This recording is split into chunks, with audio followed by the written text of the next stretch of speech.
Dear students, so this is the second lecture of the chapter 9 of our first year research and methodology paper. In the previous lecture, I gave information regarding drug source, method of drug identification, and some quality control and the standardization aspect related to the herbal drug discovery. So in present lecture, I will teach two aspects. First is the information on the WHO guideline for the standardization of the herbal preparation and the good manufacturing practices as well as good laboratory practices.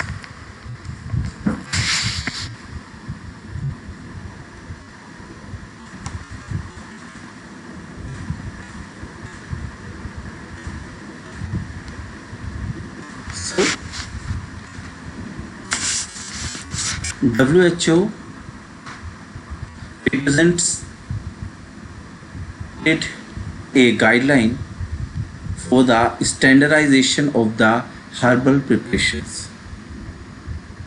So these guidelines are presently used by the majority of the countries in which traditional healthcare system or traditional medicines are playing major role in the curement of the diseases. So this standardization process included two values. First is the external and second is the internal.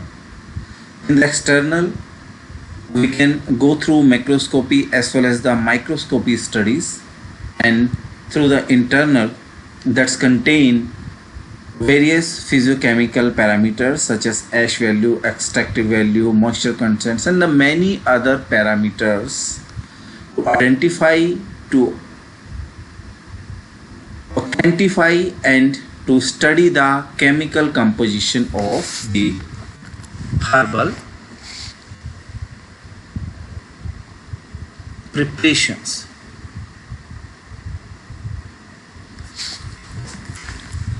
Please be in mind that these standardization process confirm the safety of the medicinal plant.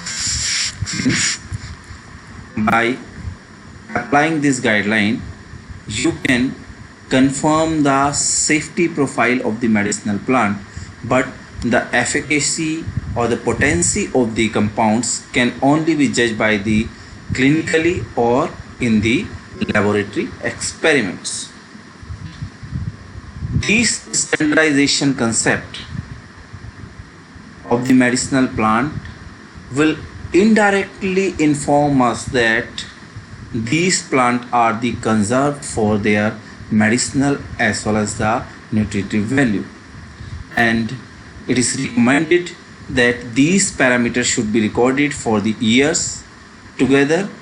Their database should be generated, recorded and analyzed statistically in order to get the difference in the quality and quantity of the chemical compounds prepared in the laboratory as well as in the manufacturing unit. So these guidelines, which were mentioned by the WHO, World Health Organization, has the four major parameters. If you look on the first parameter, that parameter is the botanical parameters. Or in these botanical parameters, we have two portions that should be have. First is the sensory evaluation and second is the foreign matter detection.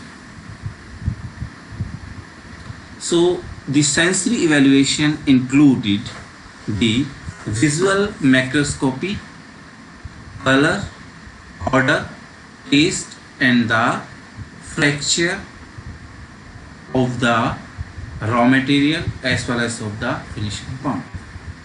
The foreign matter detection. In this case, we consider those material which are collected as a side product or collected as the material along with the original plant source, such as insects, mold, or the other animal contamination that was on the time of harvesting or on the time of the collection were present in the herbs. Second, those part or the part of the organ from which the drug is derived other than the parts named in the definition and the description. Means दो parts को इन्होंने ज़्यादा consider किया, एक तो वो जो original plant material के साथ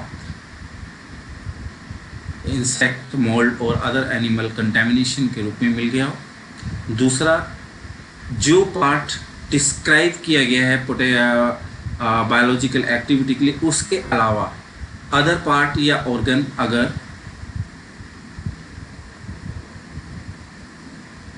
चेक किया जाए तो इसको फॉरेन मैटर कंसीडर किया जाएगा।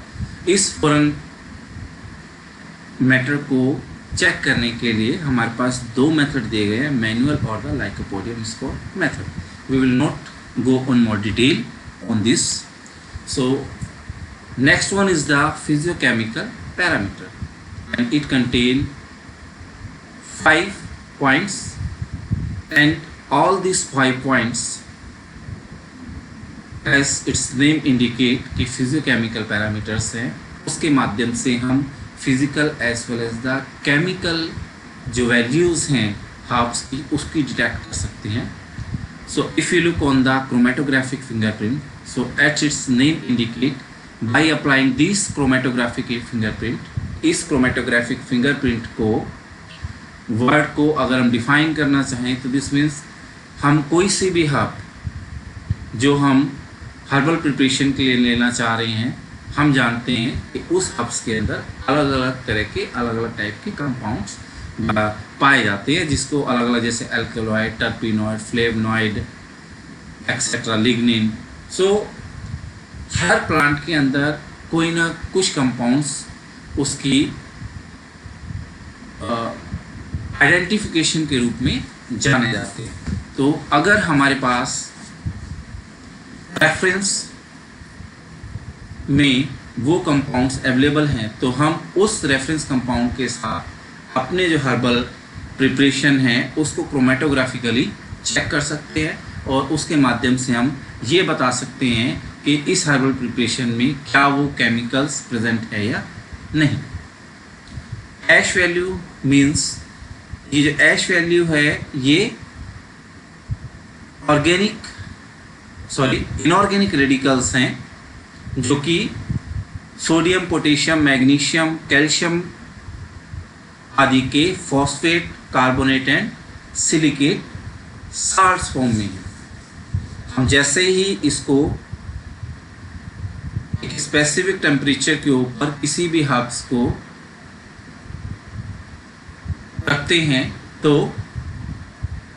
उसके अंदर से जो पार्ट इग्निशन के बाद, जलने के बाद बचा रह जाता है उसको हम ऐश वैल्यू कहते हैं। और ये ऐश वैल्यू एक इम्पोर्टेंट पैरामीटर है किसी भी ड्रग की क्वालिटी और प्योरिटी को बढ़ाने के लिए। ये 3 पार्ट में डिवाइडेड है। पहला टोटल ऐश वैल्यू मीन्स आपने उसको इग्निशन के लिए रख दिया और इग्निशन पे स्पेसिफिक टाइम पीरियड पर रखने के बाद जो उसमें सॉलिड मटेरियल बचता है, ऐश बचती है, जो राख बचती है, उसको कहा गया है टोटल ऐश। इस टोटल ऐश में अगर हम में अगर हम हाइड्रोक्लोरिक एसिड डाल दें तो हाइड्रोक्लोरिक एसिड डालने के बाद उसको फिल्टर करें, तो फिल्टर करने के बाद जो इनसोल्यूबल पार्ट कहलाएगा that is called as the acid insoluble part. Similarly अगर टोटल ऐश में वाटर डालकर रख दें और थोड़े समय बाद उसको फिल्टर करें तो जो वाटर में सोल्यूबल हो जाएगा पार्ट उसको हम कहेंगे वाटर सोल्यूबल ऐश। और इन तीनों प्रकार की ऐश वैल्यू के माध्यम से हम बहुत प्रिसाइसली तो नहीं लेकिन थोड़ी बहुत इंफॉर्मेशन उस प्लांट के बारे में पा सकते हैं, क्योंकि हर एक प्लांट की अलग अलग ऐश वैल्यू है। Next is the extractive value. ये एक बहुत इंपॉर्टेंट पैरामीटर है। एक्सट्रैक्टिव वैल्यू मीन्स यहाँ पर अगर आप किसी क्रूड डेक को इवेल्युएट करना चाह रहे हैं, उसके अंदर कौन कौन से केमिकल कंस्टिट्यूएंट हैं क्रूड ड्रग में, तो इसके लिए जो ईजीएस्ट और चीपेस्ट मेथड है उसको कहा जाता है एक्सट्रैक्टिव वैल्यू। और इस मेथड के अंदर क्रूड हर्ब को बारीक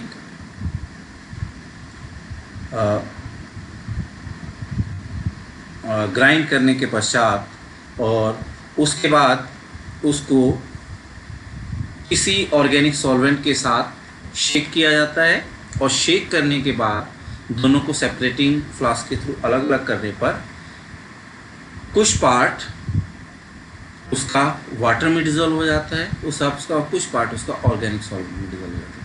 तो हर हर्ब्स मेडिसिनल हर्ब्स की अलग अलग एक्सट्रैक्टिव वैल्यू अलग अलग सॉल्वेंट के साथ करने से बताई गई है। तो दूसरी बात, अगर हम किसी ऑर्गेनिक सॉल्वेंट का एक पूरा सेट अवेलेबल है जो नॉन पोलर से लेके हाईली पोलर तक के है, तो ये अलग अलग प्रकार के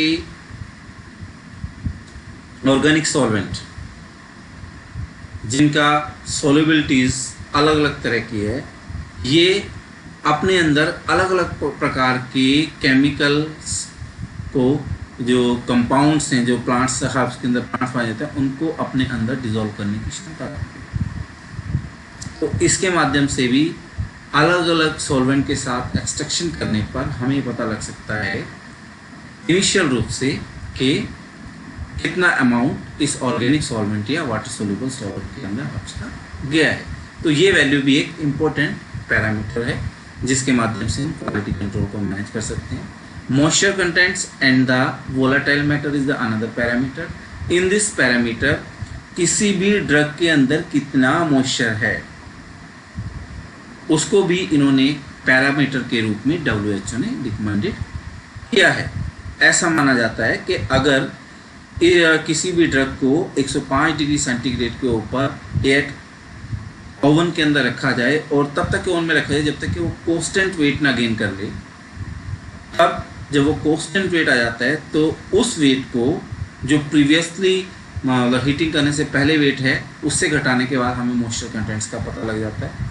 हर एक प्लांट का मेडिसिनल हर्ब्स का अलग अलग मॉइस्चर कंटेंट्स वैल्यू है और अलग अलग फार्माकोपिया स्टैंडर्ड के में इसकी अलग अलग वैल्यू दी गई है। तो this is the last important factor. Next is the volatile matter. Her plant herbs के अंदर कुछ ऐसे केमिकल्स होते हैं जो नॉर्मल रूम टेम्परेचर के ऊपर इवेपोरेट होना चालू कर देते हैं, वोलाटाइल होना चालू कर देते हैं, और उन नॉर्मल और इसको भी जांचने के लिए फिजिकल पैरामीटर्स के तहत WHO ने रिकमेंडेड किया है। Similar is the volatile oil contents. In volatile oil contents को भी हम एक स्पेसिफिक इंस्ट्रूमेंट आता है जिसके माध्यम से हम लैब के अंदर इन वोलाटाइल जो केमिकल्स हैं उनको एक जगह पर कंसंट्रेट कर सकते हैं और उसके बाद उस वोलाटाइल कंटेंट्स वैल्यू के आधार पर भी हम किसी भी ड्रग की सेफ्टी या इसकी प्योरिटी के बारे में इंफॉर्मेशन दे सकते हैं। Next we have the pharmacological or biological pharmacological parameters. इस स्पेक्ट्रम में we have also 5 different type of values or properties. First is the bitterness value. Means जो जितनी भी मेडिसिनल प्लांट है ज़्यादातर के बारे में कहा जाता है they have the strong bitter taste और they are therapeutically use as the appetizing agents. So ये जो बिटरनेस है इसके लिए एक स्पेसिफिक केमिकल प्रोसीजर है, उसके माध्यम के द्वारा हम एक ऑर्गेनिक कंपाउंड, आपने नाम सुना होगा क्विनोन, हाईली बिटर है, हाइड्रोक्लोराइड के साथ हम उसकी बिटरनेस कंसंट्रेशन को वैल्यू को कंपेयर कर सकते हैं और उस कंपैरिजन की वैल्यू को हम थ्रू एक्सपेरिमेंट में चेक कर सकते हैं और चेक करने के बाद मेंशन कर सकते हैं. Next is the haemolytic properties. बहुत से मेडिसिनल प्लांट ऐसे हैं जिनके अंदर सेपोनिन्स फाइटोकेमिकल्स बहुत के अंदर रहता है. बहुत सी वेजिटेबल्स में, जूस के अंदर ये सेपोनिन पर्याप्त मात्रा के अंदर रहता है. और इन सेपोनिन्स की एक प्रॉपर्टी ये है कि these saponins has the ability to cause the hemolysis. Means when they add it to a suspension of the blood, they produce change in the erythrocyte membrane, which resulting the hemoglobin to be diffused into the surrounding medium. So this value is important value. और अगर हम saponin की बात करें तो it is the like a compounds of between the terpenoid as well as the steroids, जिसके अंदर दोनों टाइप की कुछ क्वालिटीज पाई जाती हैं. और इस बारे में सबसे आसान इंफॉर्मेशन ऐसी होती है कि when you shake it means suppose you have the herb that have the saponins compounds, so at water and shake well.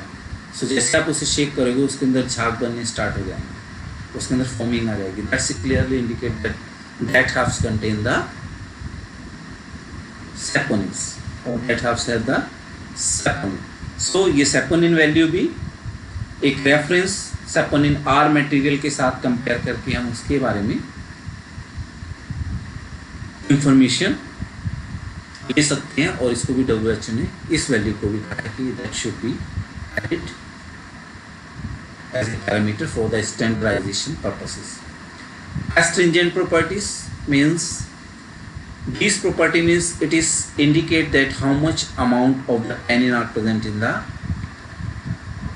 herbs or the herbal preparation. Tannin, these are the polyphenol compounds and that have the tendency to form water insoluble substance by bonding with the proteins in the leather. So when these tannin applied to the living tissues, this is known as the astringent action, and this must be calculated, and we have a specific process for the determination of the tannin, but it is not of our syllabus. Swelling index means the volume of the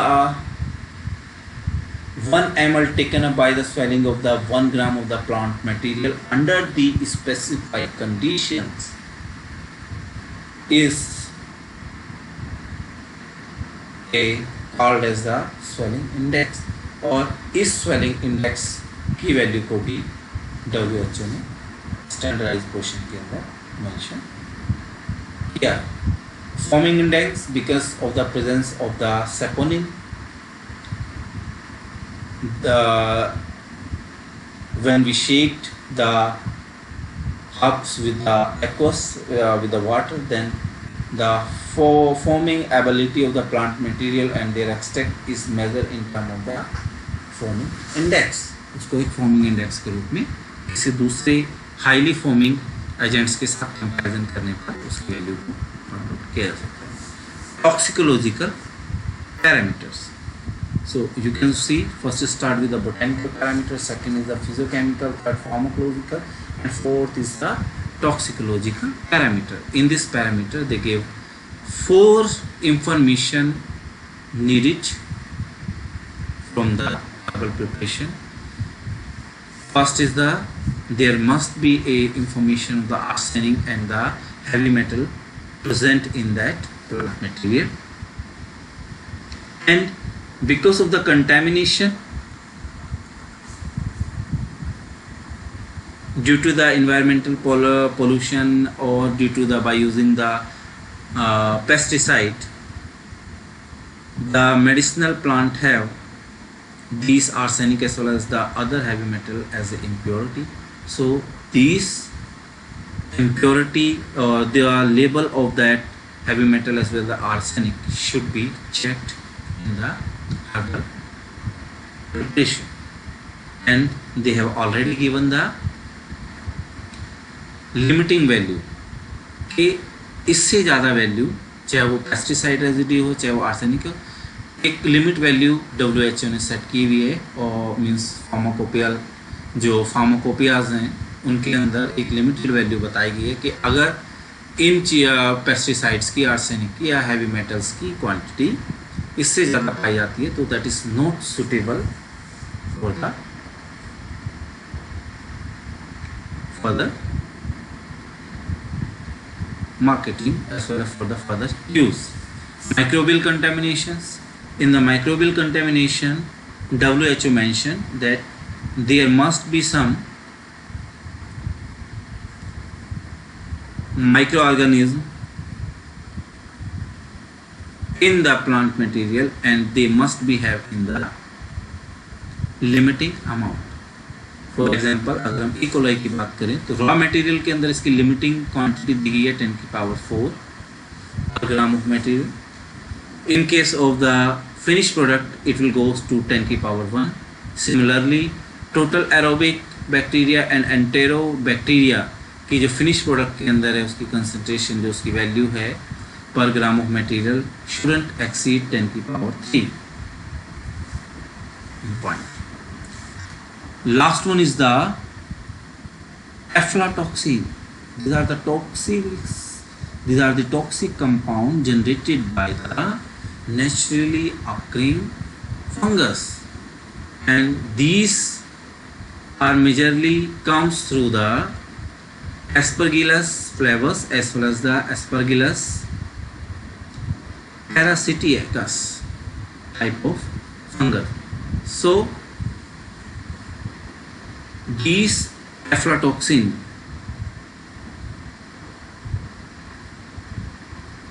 are naturally present in most of the food stuff, so WHO recommended that their value should be in the limiting amount when we are going to prepare a herbal medicine.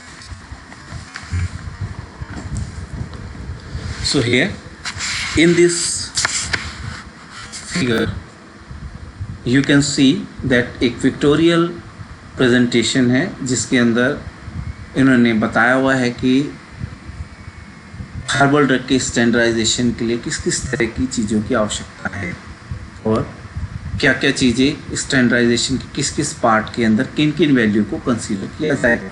But so in this case you can see the in case of botanical number 2 you can see that there are 2 type of the parameter, macroscopic as well as the microscopic.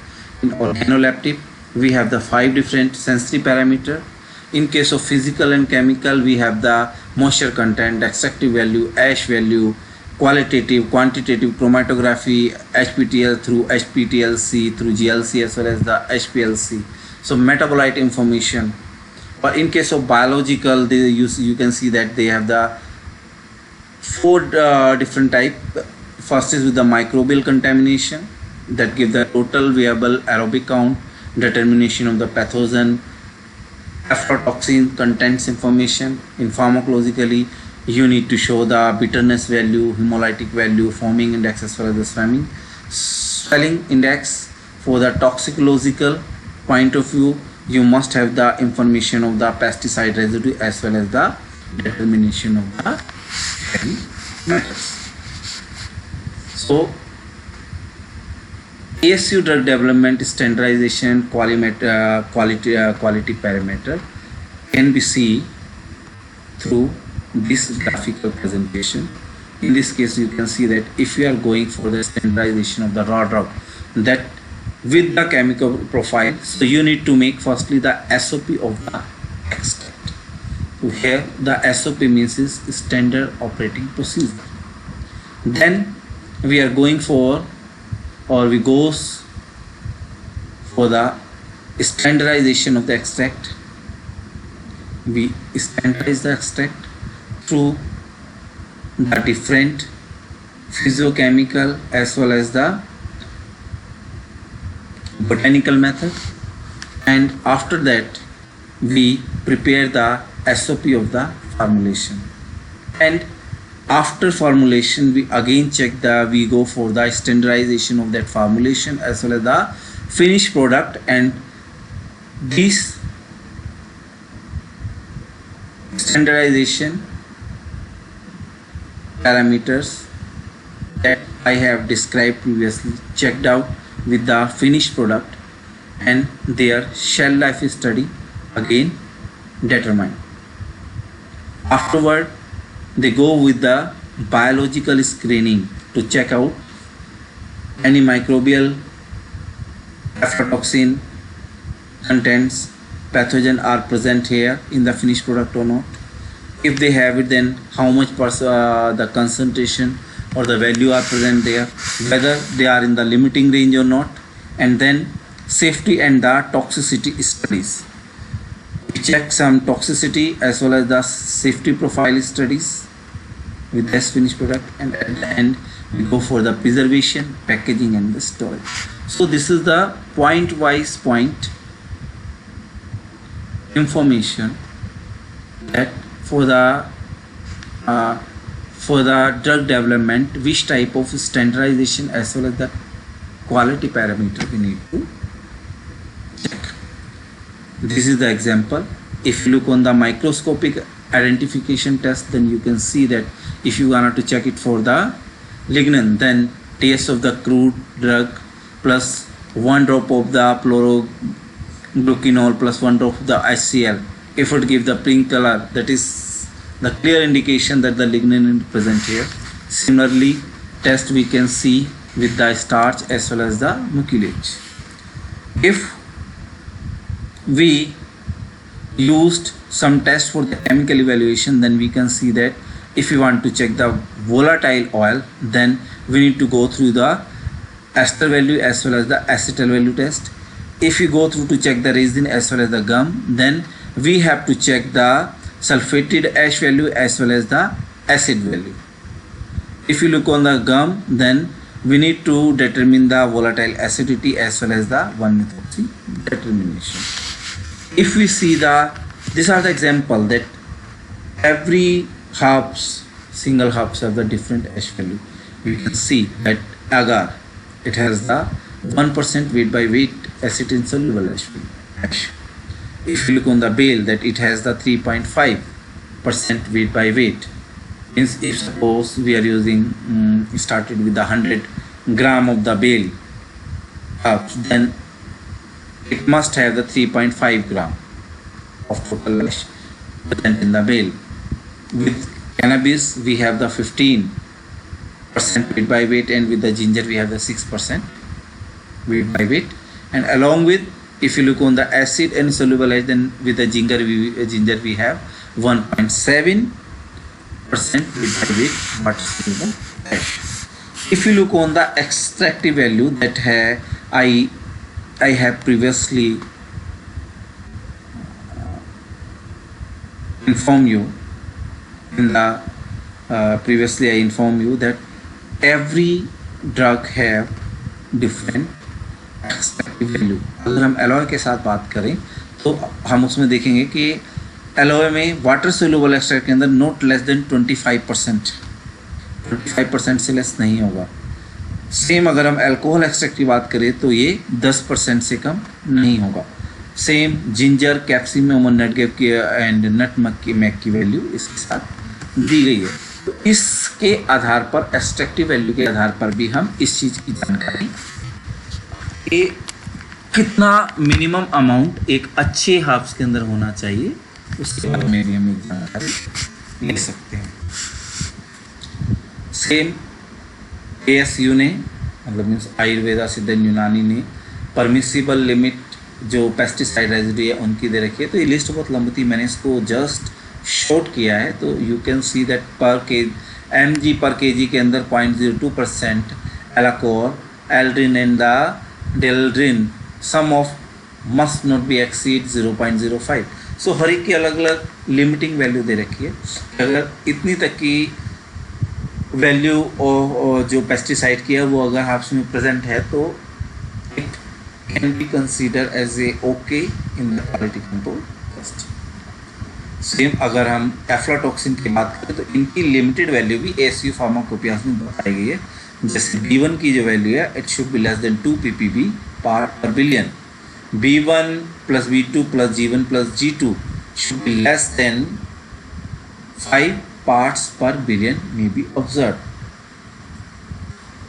Heavy metals की अगर हम बात करें तो इन्होंने कहा कि lead की कंसंट्रेशन जो लिमिटिंग है वो 10 ppm है, कैडमियम की 0.3 पार्ट्स पर मिलियन है, मरकरी की 1 पार्ट्स पर मिलियन है, आर्सेनिक की 3 पार्ट्स पर मिलियन है, उसको कंसीडरेशन में लिया जा सकता है, इसलिए इससे कम। लेकिन अगर इसकी वैल्यू इससे ज़्यादा आती है तो फिर वो जो क्वालिटी कंट्रोल पैरामीटर पे है, that preparation will be rejected for the further marketing as well as for the commercial use.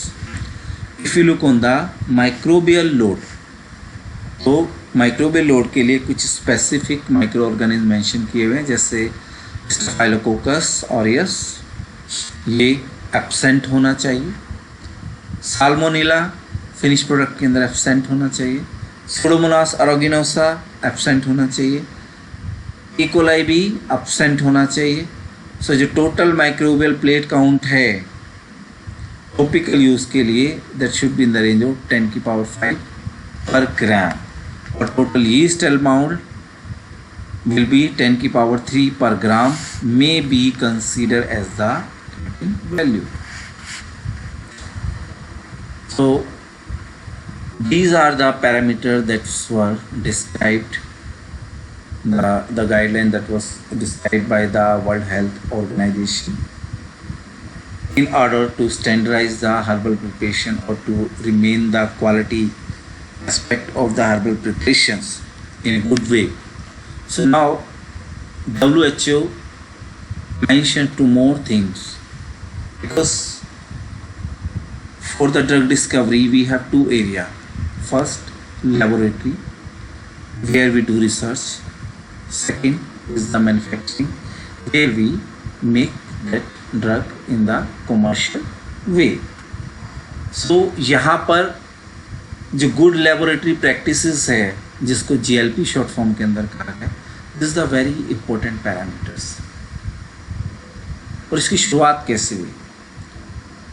Early और मिडिल 1970 की FDA के पास कुछ एम्प्लॉयज़ के द्वारा और FDA के अंदर जो इंस्पेक्टर जो इंस्पेक्शन का काम करते हैं उनके द्वारा कुछ इंफॉर्मेशन दी जाती है कि कुछ जो केसेस हैं लेबोरेटरीज के अंदर, उनके अंदर अच्छी तरह से प्रैक्टिस मीन्स अच्छी तरह से सिस्टमेटिक रूप से काम नहीं हो रहा है।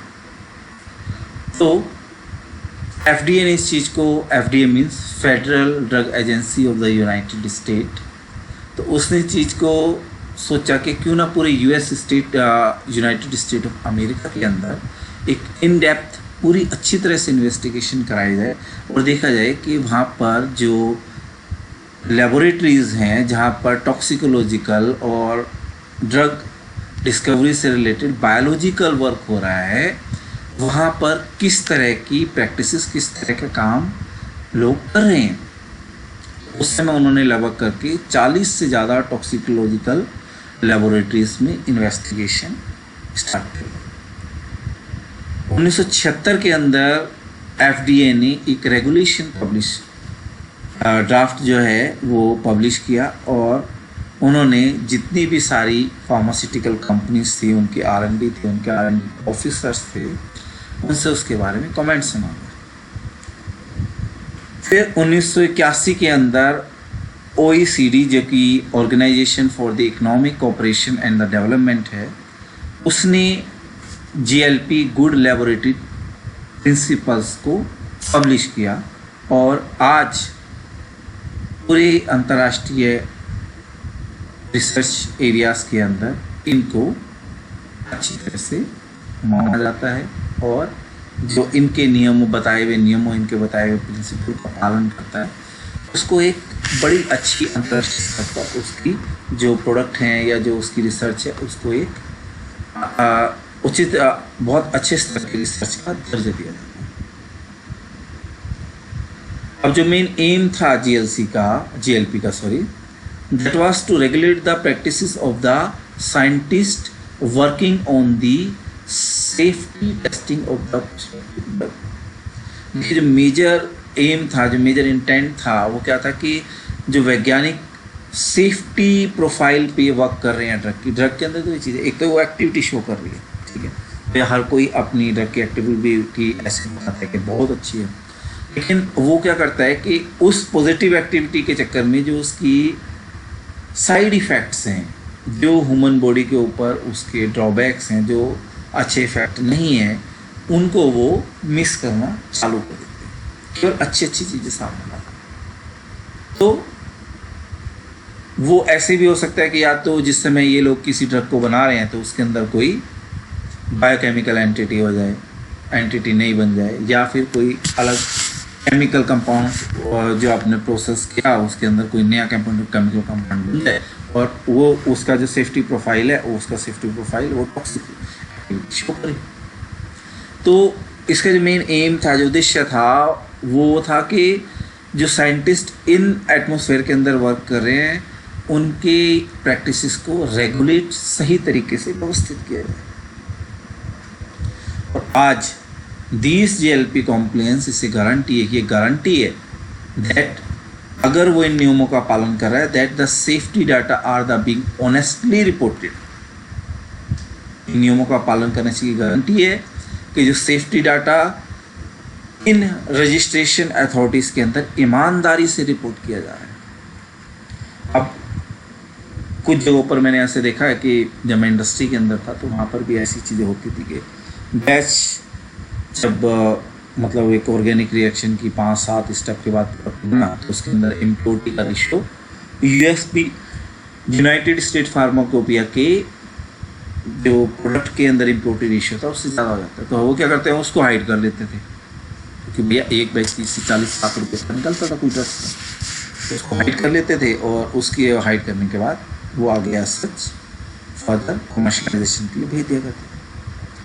तो अब जब GLP कॉम्प्लायंस आया तो उन्होंने कहा कि भाई नहीं, आपको हर चीज़ बड़े सिस्टमेटिक वे के अंदर रखनी पड़ेगी और ये जो रिजल्ट्स जो R&D इस गुड लेबोरेटरी प्रैक्टिसेस को अपनी नेचर में, अपनी हैबिट में लाकर करती हैं, उनके रूल्स को फॉलो करती हैं, तो इसके रिजल्ट्स बहुत अच्छे हैं। मीन्स क्योंकि अगर आप ईमानदारी से उन रिजल्ट्स को शो नहीं कर रहे हैं, मतलब जो आपके पास है शो नहीं कर रहे हैं, तो क्या होगा, आपने तो अपना एक वर्क ख़त्म कर दिया, आपने सिस्टमेटिक रूप से उसकी एक्टिविटी चेक नहीं की, उसका सेफ्टी प्रोफाइल नहीं, और वो आगे क्लिनिकल उसके लिए चला गया, वहाँ पर फेल हो जाएगा।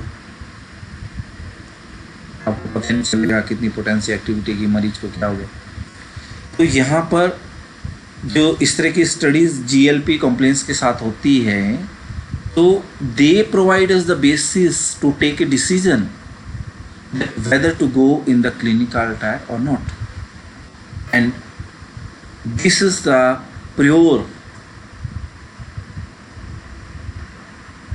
to allowing a new drug on to the market। Means अगर आपका डाटा ही ऑनेस्टली रिपोर्टेड नहीं हुआ और वो क्लिनिकल में चल गया, वहाँ पे फेल हो गया, तो फिर वो नई ड्रग मार्केट में आने से पहले ही वो खत्म हो गया। अब अगर हम फंडामेंटल पॉइंट्स की बात करें तो WHO ने GLP के 5 फंडामेंटल पॉइंट्स दिए हैं। Number 1 resources. रिसोर्सेस को भी 2 भाग में बांटा हुआ है। Number 1 organizational and personal, and second is the facilities and the equipment. Means GLC अगर आप रेगुलेशन अपनी लैब में लेके आ रहे हो तो उसके लिए आपको पूरी एक सही रूप से व्यवस्थित रूप से R&D ऑर्गेनाइजेशन की स्ट्रक्चर की ज़रूरत है, और उसके के साथ साथ जो लोग उस R&D के अंदर वर्क करेंगे उनकी रिस्पॉन्सिबिलिटी भी क्लियरली डिफाइन होनी चाहिए। ऐसा नहीं जो बायोकेमिस्ट्री के अंदर काम कर रहा है उसे को केमिस्ट्री में जाके कर ले, जो केमिस्ट्री के अंदर कर रहा है उसे अगर नहीं जाओ तो माइक्रोबायोलॉजी देख लो। नहीं, the responsibilities and the work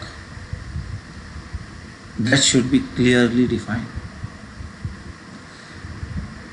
साथ में ये भी मेंशन करते they also stresses that there should be sufficient staff to perform the task. ऐसा नहीं है कि हमने तो कह दिया हाँ जी हम 50 हब्स ले लेंगे, 50 हब्स लेके हम ये भी बना देंगे, हम वो भी बना देंगे, पता चला स्टाफ अपने पास 2 लोगों का है। तो भैया जो इतनी बड़ी बड़ी चीज़ें हम करने की बात करें, जब हमारे पास अच्छी मात्रा के अंदर गुड क्वांटिटी ऑफ स्टाफ हमारे पास अवेलेबल नहीं हो तो हम काम कैसे करेंगे, चाहे कितने भी अच्छा हो। अकेला चना क्या कर लेगा, कुछ नहीं। तो एक तो स्ट्रक्चर होनी चाहिए, स्ट्रक्चर में सिस्टमेटिक वे R&D है, किस पर्पस के लिए R&D आप बनाना चाह रहे हैं, उसके लिए किस किस तरह के काम वहाँ पर होंगे, तो उसके अंदर किस किस तरह के लोगों की ज़रूरत पड़ेगी वो चीज़, और कितनी मात्रा के अंदर कितने तरह के प्रोजेक्ट आएंगे, तो कितनी तरह के स्टाफ आपको किस लेवल का चाहिए होगा। आपको टेक्नीशियन भी चाहिए, आपको 4th क्लास वर्कर भी चाहिए, and the qualification and the training of the staff must also be defined. जो स्टाफ है उनकी क्वालिफिकेशन भी डिफाइन होनी चाहिए, पहले से ही डिफाइन चाहिए। ऐसा नहीं कि भाई किसी ने मास्टर्स कर ली और उन्होंने कहा ठीक है जी आप आ जाओ यहाँ पर ज्वाइन कर लो। नहीं, अगर आपको रिसर्च के अंदर आउटपुट लेना है और GLP के रेगुलेशंस को फॉलो करना है तो आपको देखना पड़ेगा साइंटिस्ट लेवल, तो that should B PhD and must have 5 to 6 years of experience in the relevant field, और उनका सारा डाटा डॉक्यूमेंटेड फॉर्म में आपके पास होना चाहिए। Then facilities and the equipment। आप जो काम करना चाह रहे हैं उसके अंदर आपके पास फैसिलिटीज किस तरह के, आपके पास इक्विपमेंट कैसे हैं, और वो सारे इक्विपमेंट वर्किंग कंडीशन में भी है या नहीं। तो इस चीज़ के लिए भी एक स्ट्रिक्ट प्रोग्राम है जो कि क्वालिफिकेशन को, इंस्ट्रूमेंट के कैलिब्रेशन को और इंस्ट्रूमेंट की मेंटेनेंस को मॉनिटर करता है, और उसके बारे में WHO की GLP के रिगार्डिंग बड़ी क्लियर गाइडलाइंस है, और उसके प्रोग्राम के तहत जो भी इंस्ट्रूमेंट आपके पास है वो वर्किंग कंडीशन के अंदर कैलिब्रेट होना चाहिए। अगर आप वेइंग कर रहे हैं और आपके पास वेइंग मशीन है तो ये वेइंग मशीन भी साल में 2 से 3 बार कैलिब्रेटेड होनी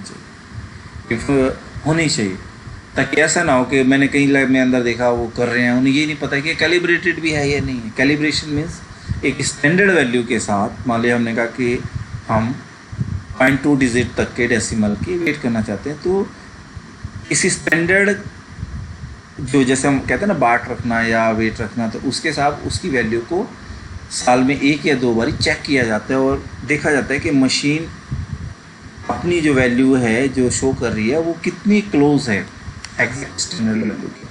तो इन सब को रियलिस्टिक प्रोग्रामिंग GLP के अंदर बताई गई है और उसके लिए कंसिडरेशन के लिए उसको बोला गया। Next is the characteristic. अब कोई सा भी मटेरियल जो आपके पास स्टडी के लिए, रिसर्च के लिए आ रहा है, उसके बारे में आपको सारी इंफॉर्मेशन वहाँ पर पहले से पता होनी चाहिए, जितना आपसे पता किया जा सके। ऐसा नहीं कि हाँ जी एक डिपार्टमेंट से, बाल रोग डिपार्टमेंट से है, हाँ जी X के बारे में आपको करने नहीं। अगर हम गुड लेबोरेटरी प्रैक्टिस को देखना चाहते हैं, then they must provide the as much as possible information of the material that you want to use in the study through the research and development। और उसी के साथ साथ ही हमें ये जो टेस्ट सिस्टम है इसका करेक्टराइजेशन है डॉक्यूमेंटेड फॉर्म के अंदर हमारे पास रखा जाना चाहिए. That is the rules, protocols and the return procedure.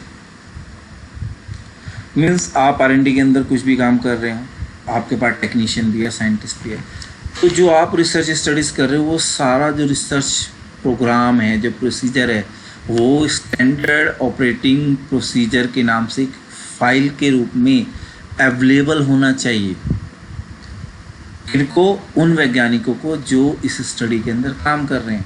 उसके अंदर सारा प्रोटोकॉल लिखा होना चाहिए कि स्टडी कैसी करनी है, किस टाइम पे करनी है, कितने वेट के साथ करनी है, और स्टडी की पूरी प्लानिंग क्या रहेगी, कितने समय में इसे ख़त्म करना है, और ठीक है.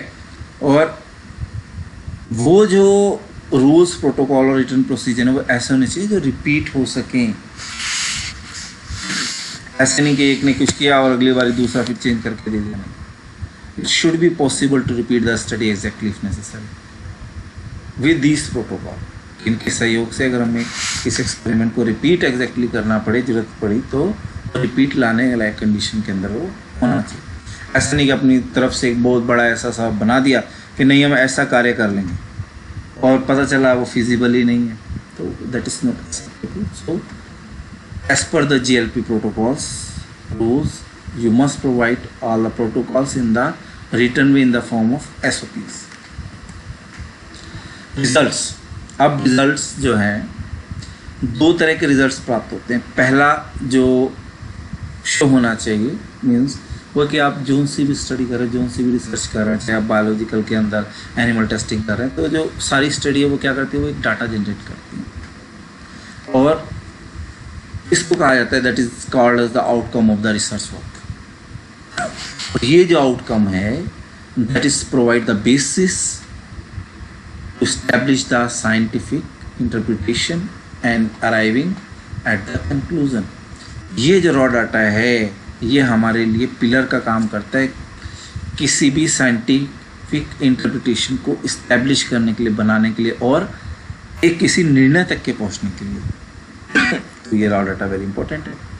उसके बाद जो नेक्स्ट जो चीज़ है वो है फाइनल रिपोर्ट. सो जो भी आपने वर्क किया है, रिसर्च करी है, at the end you must write the final report and this report incorporate all the results and the scientific interpretation of the data, type of procedure that you have used, type of instrument, type of chemicals, species of the herbs, and any instrument that were used in that research work must be in the written form. And this report is provided to the regulatory authority as a part of the submission for the registration and the marketing label approval. So ये जो report है फिर regulatory authorities को दी जाती है कि okay हमने ये सब रिसर्च कर लिए ताकि आप आगे उसको फर्दर रिसर्च के लिए, क्लिनिकल रिसर्च के लिए रजिस्ट्रेशन करें या मार्केटिंग के लिए उसको approval. Fifth one is and next is the archives in this the result. Means जो भी डाटा है वो सब अच्छी तरह से इस प्रकार से सेव होना चाहिए, स्टोरेज होना चाहिए कि वो सालों तक के रह सके और जब जरूरत हो तब उसको चेक किया जा सके. Last one is the quality assurance. So quality assurance is the team of the person that charge with the assuring management. ये टीम होती है वो केवल और केवल इसी मैनेजमेंट लगी रहती है कि जो GLP के कॉम्प्लायंस हैं वो लैब के अंदर अच्छी प्रकार से उपयोग में लाए जा रहे हैं या नहीं, या अप्लाई कराए जा रहे हैं या नहीं. So these QA function as a witness to the whole known clinical research process. So we're talking about the known clinical research process. So ये विटनेस के रूप में, एक गवाह के रूप में काम करता है जो हम इस चीज़ को चेक करते हैं. अगर हम इसके बेनिफिट्स देखें कि जो गुड लेबोरेटरी प्रैक्टिस के जो प्रिंसिपल बताए गए इनको अप्लाई किया तो क्या बेनिफिट है. फर्स्ट, इट हेल्प साइंटिस्ट, जो वैज्ञानिकों की मदद करता है क्या ऐसे रिजल्ट जनरेट करने में जो रिलायबल, विश्वसनीय हो दूसरा रिपीटेबल हो, दोबारा से अगर उसको किया जाए तो सेम रिपीट डाटा करें, ऑडिट करने लायक हो, और पूरी दुनिया के अंदर जो अलग अलग कंट्री के अंदर वैज्ञानिक रहते हैं उनके द्वारा रिकॉग्नाइज किए गए। तो ये उसको, ये 3 चीज़ें, रियलेबिलिटी, रिपीटेबिलिटी, ऑडिटेबिलिटी और रिकॉग्नाइज्ड बाय द साइंटिस्ट, इन चारों को जो क्वालिटी है रिजल्ट्स की उसको बनाए रखने में वैज्ञानिकों की मदद करता है। Make the incidence of the false negative more obvious. जैसे मैंने पहले ही कहा था कि WHO ने जब ये कंप्लेंट आई थी कि कुछ जो टॉक्सिकोलॉजिकल लैब हैं वो नॉन टॉक्सिसिटी नहीं शो कर रही हैं या किसी भी कारण से, तो उन्होंने कहा कि ये जो फॉल्स नेगेटिव है, मीन्स जो रिजल्ट हैं दैट्स शोइंग दैट कोई सा भी टॉक्सिक कंपाउंड उसके अंदर टॉक्सिसिटी नहीं है, तो उसके इंसिडेंस को मोर ऑब्वियस प्राय सामने लाने के लिए। तीसरा, it limiting the waste of the resource. ये जितने भी स्पेसिफिकली विद एनिमल्स जो हम क्लीन इन व्यू एक्टिविटी के अंदर एनिमल, माउस, रैट यूज़ करते हैं, तो उनकी जो वेस्ट होता है बहुत ज़्यादा प्रयुक्तिकरण होता है, उसको एक लिमिट में लाने के लिए भी GLP एक बड़ा अच्छा रोल करती है। It ensure the high quality result. ये आपकी जो रिजल्ट की क्वालिटी है बहुत हाई लेवल तक के ले जाती है। It ensuring the comparability means suppose आपने, अगर आप GLP नॉर्म फॉलो करके 2 पॉइंट के ऊपर रिसर्च कर रहे हैं, मतलब 2 अलग अलग हाउसेस के ऊपर रिसर्च स्टार्ट करें, तो then it can give you the better information. ये आपको एक अच्छी दे सकता है कि अगर आप GLP कंप्लेंट्स को फॉलो करें कि भैया कौन सा कैंडिडेट इनके अंदर से अच्छा है, वो अच्छा कब होगा जब आपका रिजल्ट अच्छा होगा। रिजल्ट कब अच्छा होगा जब आप GLP को फॉलो करें। So the last point is the last one is the good manufacturing practices. 1967 के अंदर WHO ने पहला ड्राफ्ट गुड मैन्युफैक्चरिंग प्रैक्टिसेस पे प्रिपेयर किया वर्ल्ड हेल्थ असेंबली की रिक्वेस्ट के ऊपर। उसके बाद 1969 के अंदर असेंबली ने इसका पहला वर्जन, जिसको कि सर्टिफिकेशन स्कीम कहा गई, to check the quality, to maintain the quality of the pharmaceutical product, को रिकमेंड किया और उसको फिर 1969 में एक्सेप्ट किया गया। उसके बाद जो सर्टिफिकेशन स्कीम्स थी और जो GMT टैक्स है वो 1975 में फिर उसको रिवाइज किया गया और उसको अडॉप्ट किया गया। अब इस गुड मैन्युफैक्चरिंग प्रोसेस के द्वारा जो काम किया जाता है, जो चीज़ मेन इंपॉर्टेंट चीज़ है कि क्या चीज़ मिल सकते हैं, बिकॉज दीज प्रैक्टिसेस इंश्योर कि जो प्रोडक्ट है वो सेम क्वालिटी के साथ प्रोड्यूस हो रहा है, जिस क्वालिटी पैरामीटर्स को मार्केटिंग ऑथराइज या फिर क्लिनिकल यूज़ के लिए मेंशन स्पेसिफिकली किया गया वो कंट्रोल रूप में आ रहे हैं। तो GMP इसके रोल है। और इसका एम जो प्राइमरी था 2 ही फैक्टर पे था, क्योंकि मान लीजिए 2 फैक्टर कैसे, पहला फैक्टर तो ये था कि भैया कई बार ऐसा हो जाता था कि ड्रग कुछ हो रहा है उसके ऊपर लेबलिंग कुछ हो रहा है, कई बार 2 ड्रग आपस में मिक्स हो गई जिसकी जरूरत ही नहीं थी, कभी कभार लेबलिंग गलत हो गई। तो इसका जो प्राइमरी एम था वो क्या था कि to diminish the risk inherent in any pharmaceutical production. Pharmaceutical production में इस तरह के क्रॉस कंटामिनेशन हो सके, मिक्सर हो सके या फॉल्स लेबलिंग हो सके, उसको दूर करने के लिए, उसको ख़त्म करने के लिए गुड मैन्युफैक्चरिंग प्रैक्टिसेस को उपयोग में लाना चाहिए। अब GMP के अंदर बहुत सी चीज़ें हैं,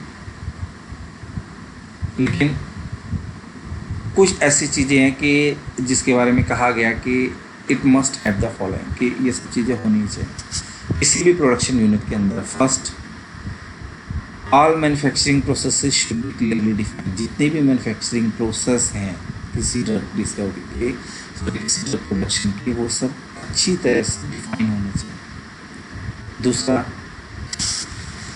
प्लांट के अंदर मतलब इंडस्ट्री के अंदर, फार्मास्यूटिकल इंडस्ट्री, प्रोडक्शन इंडस्ट्री के अंदर जितने भी नेसेसरी रिसोर्स हैं वो भी प्रोवाइड होने चाहिए, जैसे कि पर्याप्त मात्रा के अंदर क्वालिफाइड और ट्रेन्ड स्टाफ की उपस्थिति, पर्याप्त मात्रा के अंदर जगह होनी चाहिए, सुटेबल इक्विपमेंट होने चाहिए, एप्रोप्रिएट मटेरियल, कंटेनर और लेबलिंग होनी चाहिए, अप्रूव्ड प्रोसीजर एंड इंस्ट्रक्शन होनी चाहिए, सुटेबल स्टोरेज होने चाहिए, ट्रांसपोर्ट का वे होना चाहिए, adequate personnel laboratory and equipment in process control के लिए आपके पास पर्याप्त मात्रा के अंदर पर्सनल वैज्ञानिक या जो स्टाफ, रिसर्च लैब और इक्विपमेंट होना चाहिए। दूसरा कि जो इंस्ट्रक्शन है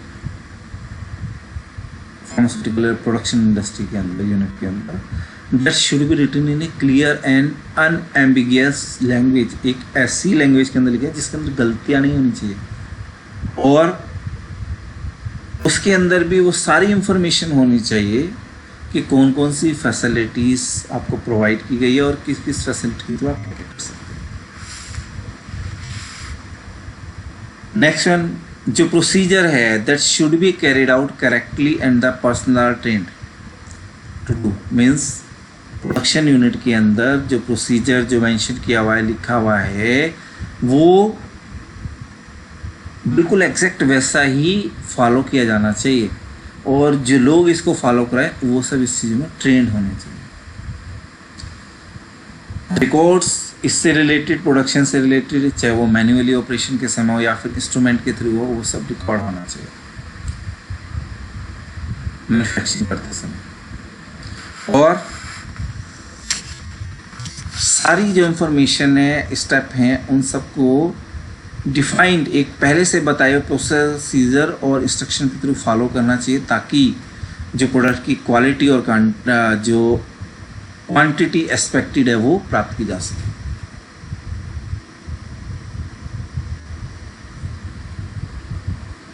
जो रिकॉर्ड्स हैं जिसके अंदर बैच के बारे में इंफॉर्मेशन दी गई है, और वो रिपोर्ट्स जो है रिकॉर्ड हैं, वो रिकॉर्ड इतने अनेबल होने चाहिए कि वो पूरी बैच की हिस्ट्री दे दे, किस दिन के अंदर बना, ठीक है, कब वो फिनिश प्रोडक्ट में गया, कब वो बैच मार्केट में गया, मार्केट के अंदर भी किस स्टेट में, किस डिस्ट्रिक्ट के अंदर गया। तो ये सारी इंफॉर्मेशन एक्सेसिबल फॉर्म के अंदर रखी जानी चाहिए, और एक ऐसा सिस्टम भी विकसित किया जाना चाहिए कि ज़रूरत पड़ने पर किसी भी बैच के प्रोडक्ट को वापस रिकॉल किया जा सके, बुलाया जा सके। जो लोग मार्केटिंग के अंदर हैं, जो मार्केटेड प्रोडक्ट हैं, जो कंप्लेंट आती है, उसको एग्जामिन किया जाना चाहिए, और अगर कोई क्वालिटी डिफेक्ट के बारे में बताया जाता है तो उसकी इन्वेस्टिगेशन करने के बाद ऐसे मेथड, ऐसे प्रोसीजर ले जाना चाहिए कि डिफेक्ट जो है प्रोडक्ट्स का वो दूर किया जा सके। सो